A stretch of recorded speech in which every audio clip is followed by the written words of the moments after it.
You know that feeling when you're scrolling through social media at 2 in the morning and suddenly your chest tightens because someone you went to high school with just bought their third house? Or when your coworker gets promoted and you smile and congratulate them, but inside you're screaming. Yeah, that's jealousy. And if you think you're the only one wrestling with it at 3 a.m., you're dead wrong. Every single person watching this video right now has felt it, is feeling it, or will feel it again tomorrow. The question isn't whether you compare yourself to others. The question is why you can't stop, and what the hell is happening in your brain when you do it. Let me tell you something that might make you feel better or worse. I'm not sure which. Your brain is literally wired to compare. It's not a personality flaw. It's not because you're insecure or broken or weak. It's because thousands of years ago, knowing where you stood in the tribe meant the difference between eating dinner and being dinner. Your ancestors who didn't pay attention to social hierarchies, they didn't survive long enough to pass on their genes. So congratulations, you inherited a brain that's obsessed with tracking who has more, who's doing better, and where you rank in the pecking order. But here's where it gets interesting. Jealousy isn't just one feeling. It's actually a cocktail of emotions that your brain mixes up depending on the situation. There's envy, which is when you want what someone else has. There's jealousy, which is when you're afraid of losing something you already have to someone else. And then there's this toxic blend of both that happens when you see someone living the life you think you deserve. That's the one that keeps you up at night, scrolling through their vacation photos while eating cereal in your underwear. Your brain has this thing called the social comparison theory, and it was developed by a psychologist named Leon Festinger back in 1954. Basically, he figured out that humans evaluate themselves by comparing themselves to others. We don't have some internal measuring stick that tells us if we're doing well in life. Instead, we look around and see how we stack up against everyone else. It's like your brain is constantly running a background program asking, am I winning or losing at life right now? And here's the kicker. You don't compare yourself to everyone equally. Your brain is selective about it. You don't feel jealous of Elon Musk or Beyoncé because they're so far removed from your reality that it doesn't even register as a fair comparison. But your college roommate who got the same degree as you and is now making twice your salary? Oh, your brain is all over that comparison. The closer someone is to your life circumstances, the more intense the jealousy feels. It's why you can be genuinely happy for a celebrity's success, but feel physically ill when your neighbor gets a nicer car than yours.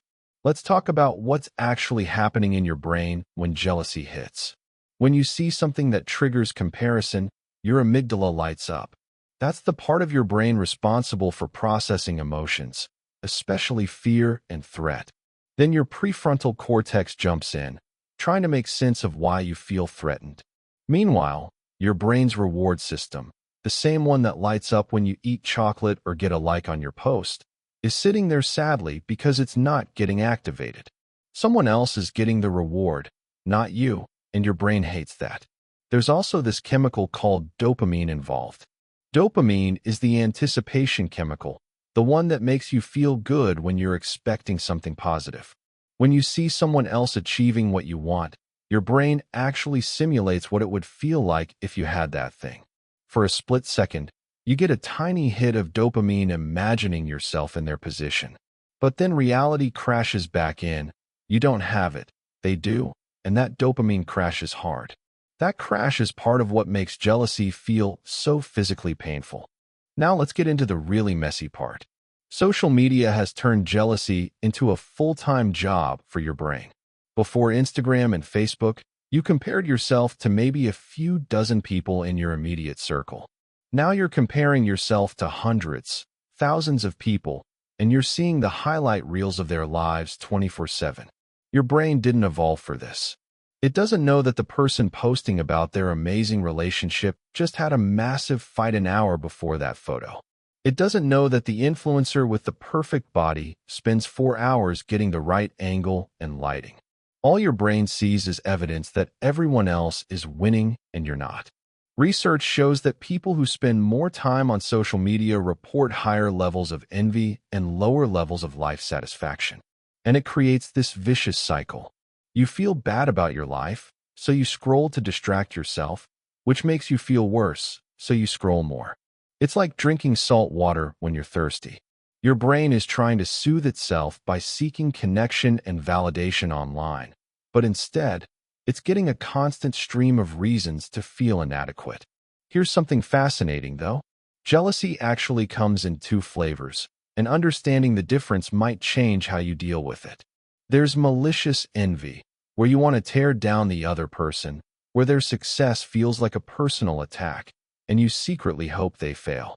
Then there's benign envy, where someone's success actually motivates you to work harder and improve yourself. Same trigger, completely different response. The difference between these two types comes down to what psychologists call your mindset. If you have a fixed mindset, you believe that qualities like intelligence, talent, and success are finite resources. There's only so much to go around, and if someone else has more, that means less for you. This creates malicious envy because their win feels like your loss. But if you have a growth mindset, you believe that success isn't a zero-sum game. Someone else's achievement doesn't diminish your potential. In fact, it might even show you what's possible.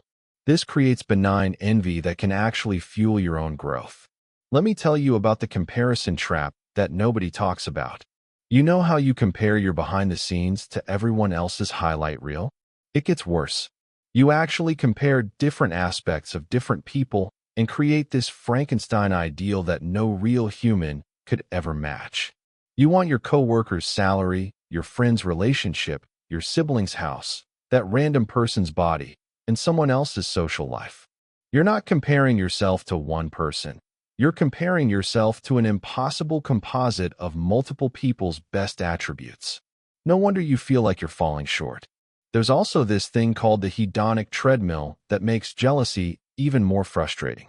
Let's say you finally get the thing you've been jealous of. Maybe you get the promotion, or you lose the weight, or you buy the car. For a brief moment, you feel amazing. But then your brain recalibrates.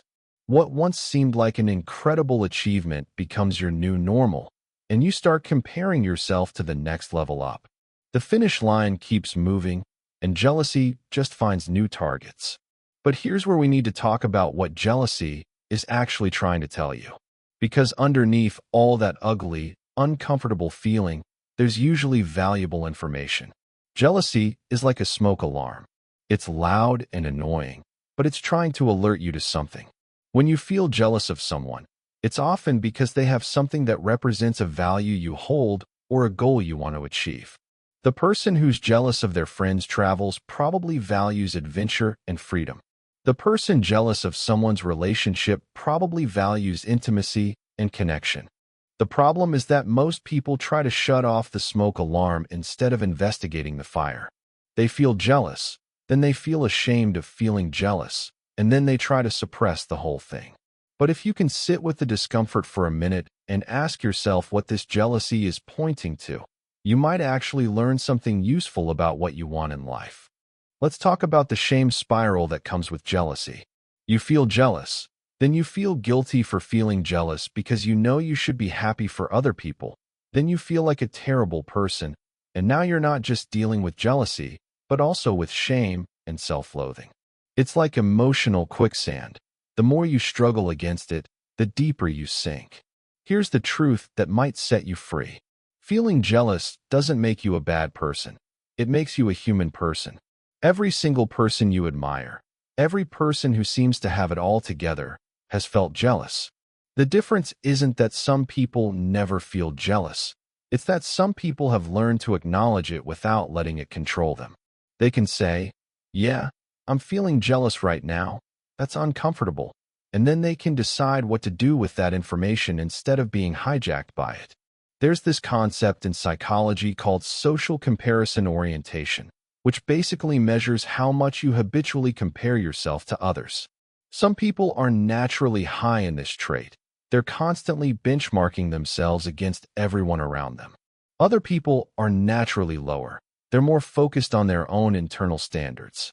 Neither is inherently better, but if you're high in social comparison orientation, you need to be more intentional about managing it because you're more susceptible to jealousy.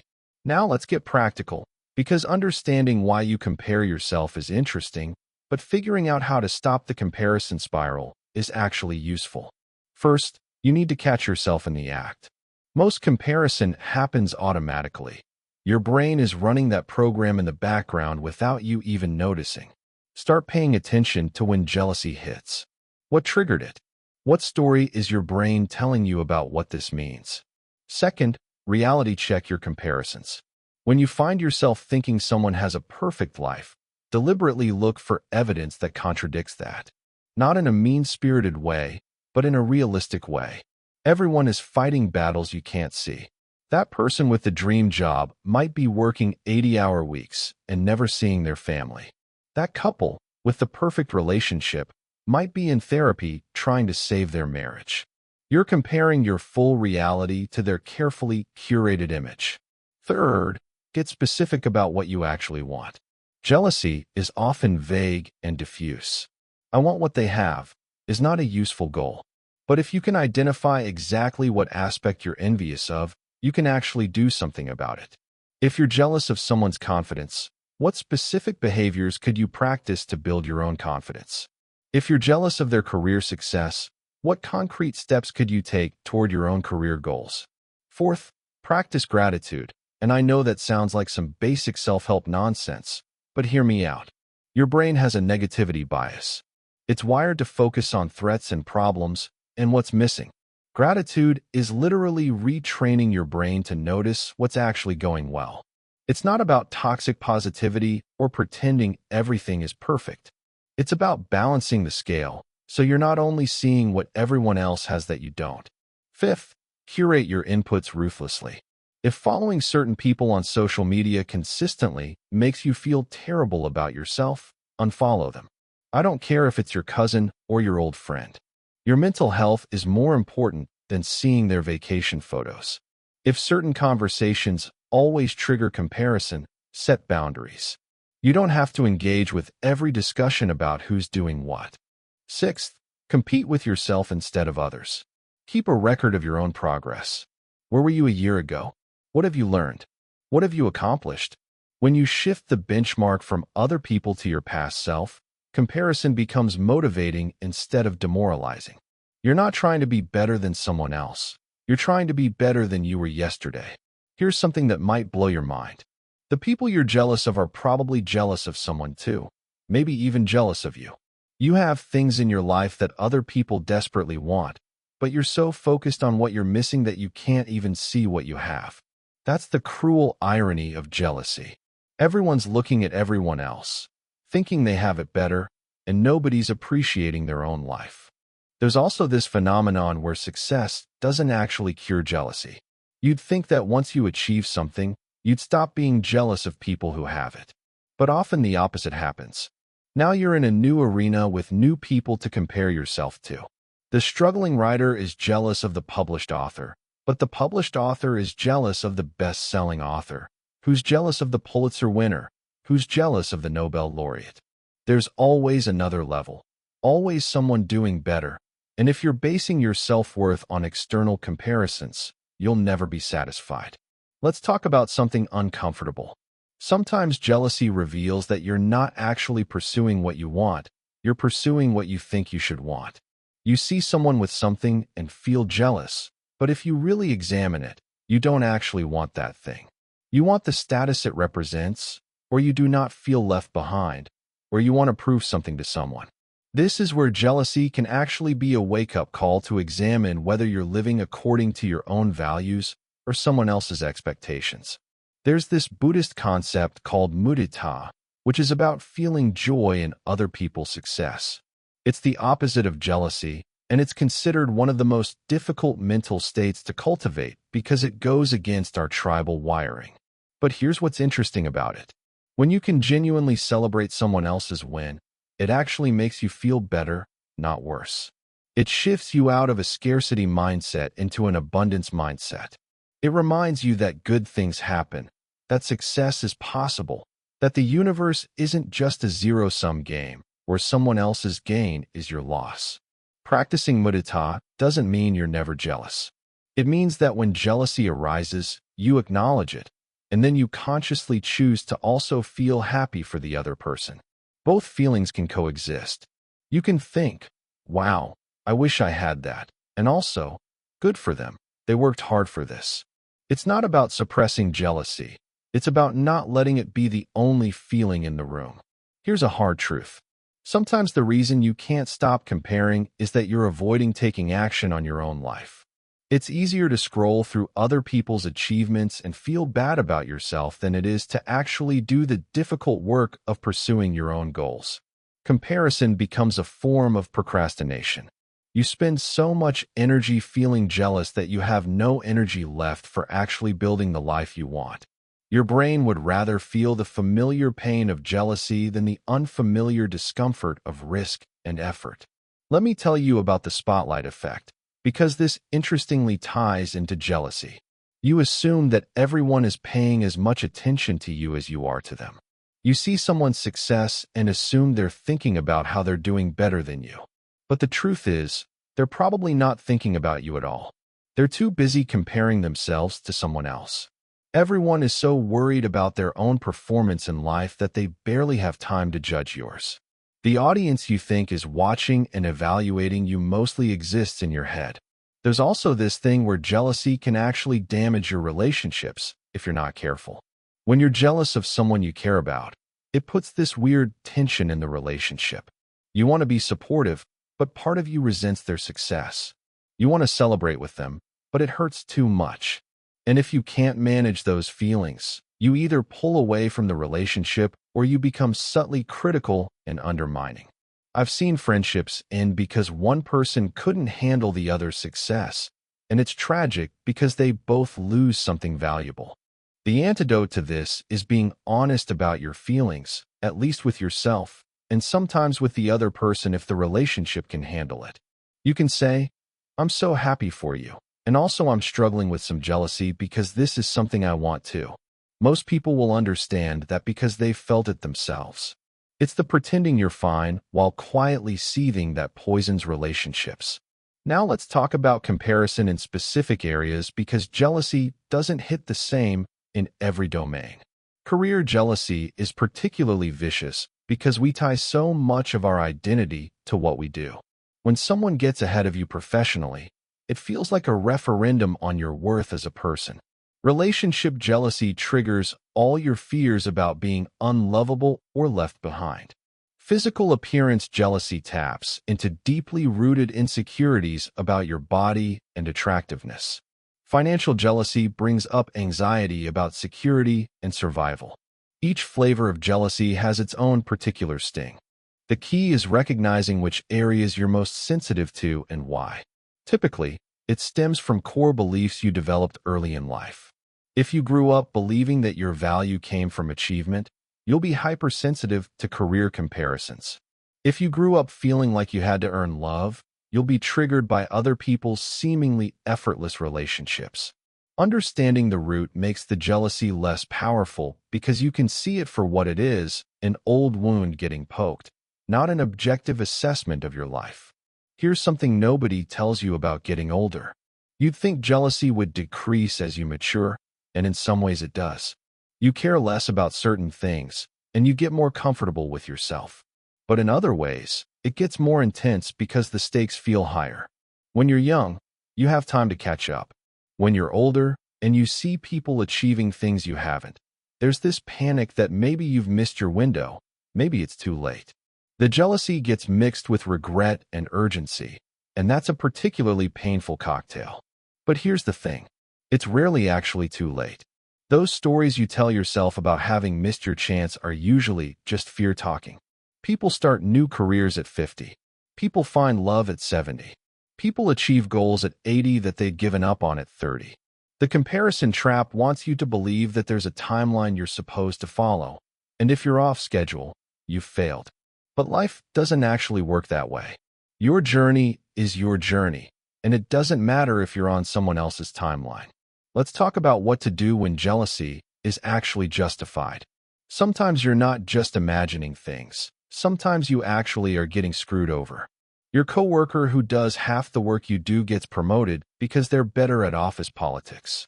Your sibling gets financial support from your parents that you never got. Someone less talented gets opportunities because of who they know. In these cases, the jealousy is pointing to a real injustice, and suppressing it isn't the answer. The question then becomes, what are you going to do about it? You can't control other people's advantages or luck or unfair systems, but you can control your response. You can advocate for yourself. You can build your skills. You can create your own opportunities. You can decide whether to stay in a situation that's not serving you or whether to find a different path. Wallowing in jealousy doesn't change anything, but channeling that energy into action might. Here's a weird paradox about jealousy.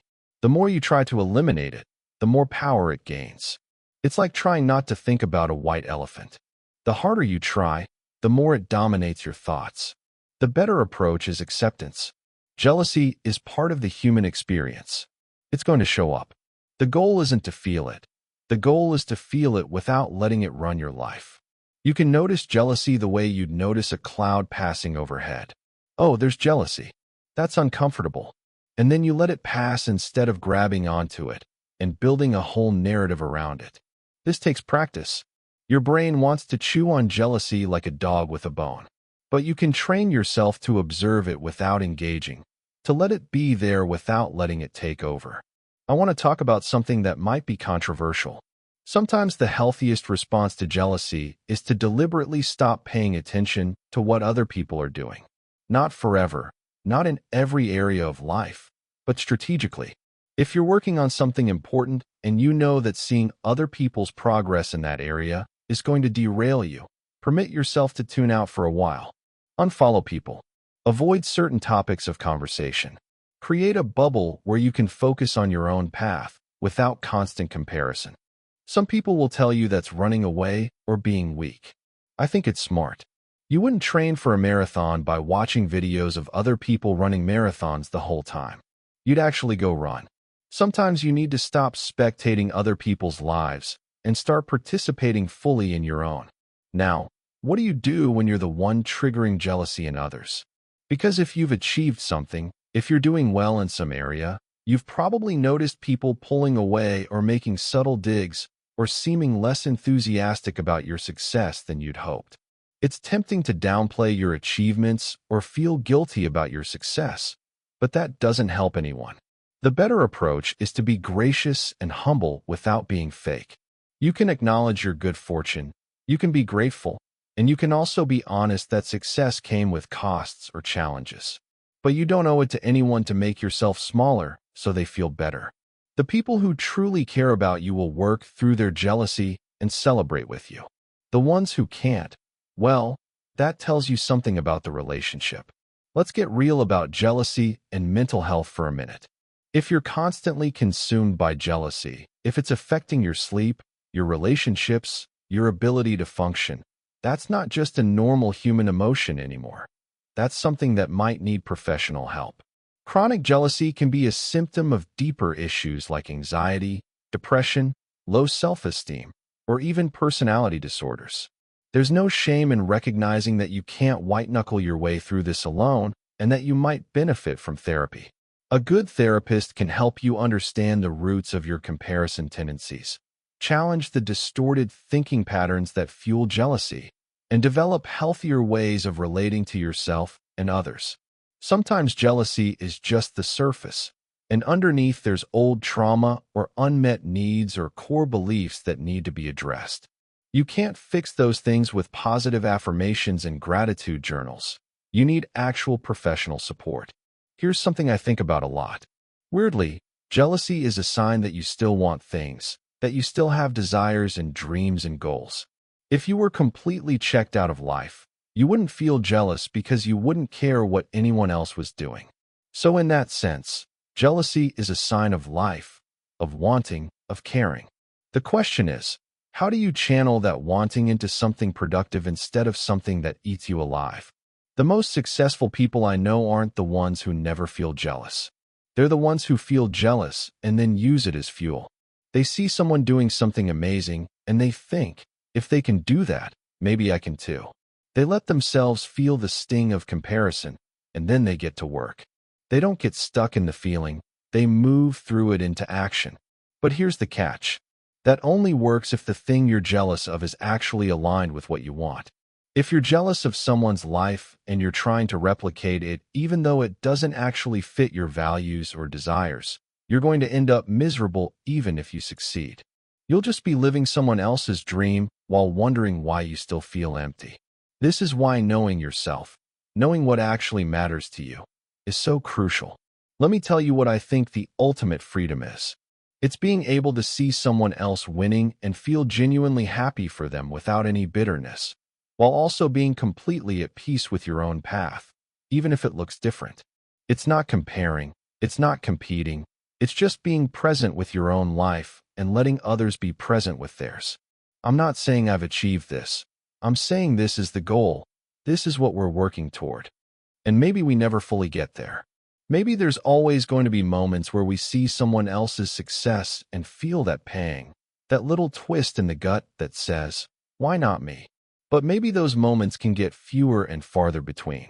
Maybe the jealousy can become quieter, more manageable, less consuming.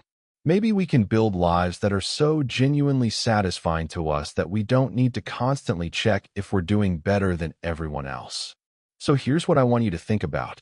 What's one area of your life where comparison and jealousy have the strongest grip on you right now?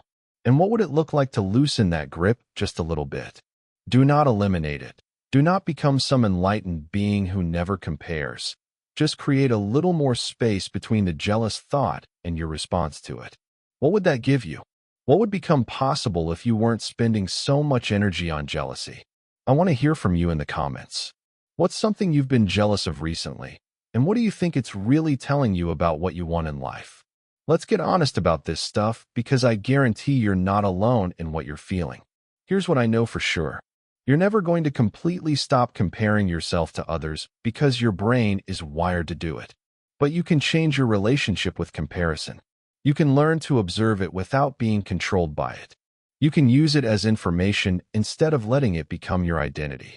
You can build a life that's so aligned with your actual values that other people's achievements become interesting instead of threatening.